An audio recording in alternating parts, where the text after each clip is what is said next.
Hey, good morning.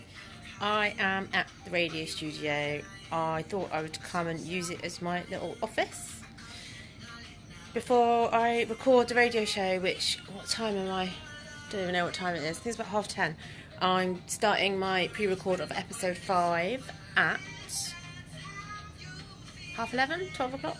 Yeah, anyway, I've come here all day to work because I thought it'd be good. Anyway, I'm going to give you a little tour of the studio whilst I'm here by myself. Ray's probably going to walk in at some point. So here's where I'm working. I've got Radio 1 on. Maybe I should have put SG1 Radio on. My show's on from 11 till 12 this morning, which is the show with Michael Taggart as the guest that we recorded last week. So I always work sort of 1 week in advance because I'm not quite ready to go live. I've been given the rating by my producer that I'm 6 out of 10. I need to get up to 8 out of 10 before I can go live. But I know what I'm doing because I do play the music and all that kind of stuff, do it all myself. But yeah, I'm not quite. It's having a radio show, I've been told, is like driving a plane. Piloting a plane. So you need to know sort of 10 key buttons to press and work, but there are like millions of other things that you could press. There's a lot of layers you can add on to your radio show, like you can add on Facebook Live and recording it on video. I've already added in getting in guests, and I've got the same sort of structure every week. But yeah, it's good. I love it. Anyway, so yeah, there's my desk where I'm working. There's a guitar on the wall. What else have we got? Very bright green sofa. And I'm going to take you into the actual radio studio. So this is where I sit. And then you have all these screens and CD loader things, mic. If you're a guest and you come into the studio, you sit over here. So there's been 2 guests in the last radio show that was recorded. And then there's more screens on this side. So this is where Ray sits when he helps me, so he can see on his computer exactly what I'm doing. We've got lots of cameras, so it can all be filmed live. Or can go on YouTube and Facebook Live and Instagram and Twitter and everything else. What else have we got that's interesting? We've got the Wall of Fame. Now look, there's Jane. Back to front. But Jane has her radio show on a Friday morning. Who else have we got? I'm going to read them out. Tracy Ann, she's a mum at Nebworth School. She does rock music. JJ the DJ, Drive Time Mayhem, Fridays 4 till 6. Terry Sullivan the Sticks, don't know who he is. Matt Baker, Juice. Didn't they used to be a band in the 1990s? We've got Shammy D, DJ Tiggy, Slava. I have been a guest on Slava's Pick a Mix show. DJ Dash in the house. I know him. He used to be my neighbour. He does windows in Nebworth. He's also a DJ. DJ Rena, Sunday Rocks. DJ Rena's very beautiful. A little poster of SG1 radio. Yeah, and there's a big screen that's normally on as well. So yeah, there's a little tour of the radio studio. I'm just going to turn my music down. Yes, so the plan today is to record episode 5. So my guest today is this wonderful, wonderful lady who I met about a year ago called Zay. Zay owns the beauty brand Marley, which is like hand creams and body scrubs and facial oil and candles. And what you can do with the candles is you can use it on your skin as well as the candle. So I met her at the Amazon Christmas gifting event last July, and she gave me this amazing hand massage, and we just had a really wonderful talk, and I was really impressed with her story and her brand. And her product's beautiful. It sells in, I think she sells it in Harvey Nichols and Selfridges and stuff. So she's doing pretty well. Anyway, she's coming on as a guest. So I'll be speaking to her at 12 Remember, that's for the show that you'll be going at next week, though, so you've got that to look forward to. I need music choices, so I need to choose some music to play on the show today. I need Zay's given me 2 songs, which are really good, and I need to choose another, probably 6, and cue that all up, so that's all ready. So comment if you've got an amazing, happy tune that you want me to play, and I'll give you a shout out.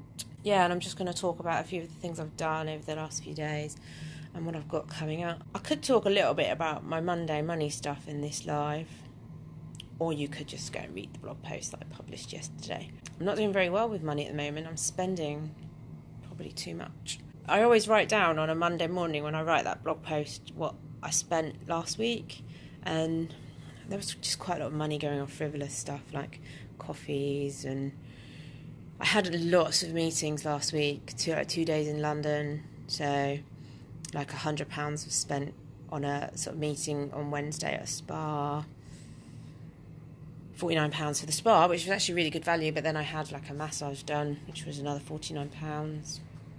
Why does it keep doing that, going blurry? So, yeah, I need to keep control of the spending, so I think rather than reviewing it on a weekly basis, what I'm actually going to do is review it on a daily basis. So, and my Starling app tells me exactly what I've spent. As soon as I've spent something, I get a little notification. So yeah, I'm just going to track that a bit better. Like, what have I spent so far today? £2.19 on a coffee from McDonald's. That is it so far today. That's pretty good. Why am I spending so much money? Who knows? Who knows? And I'm off on a little mini holiday this weekend, so that's exciting. Off to a spa, another spa, in Somerset with my friend Becky.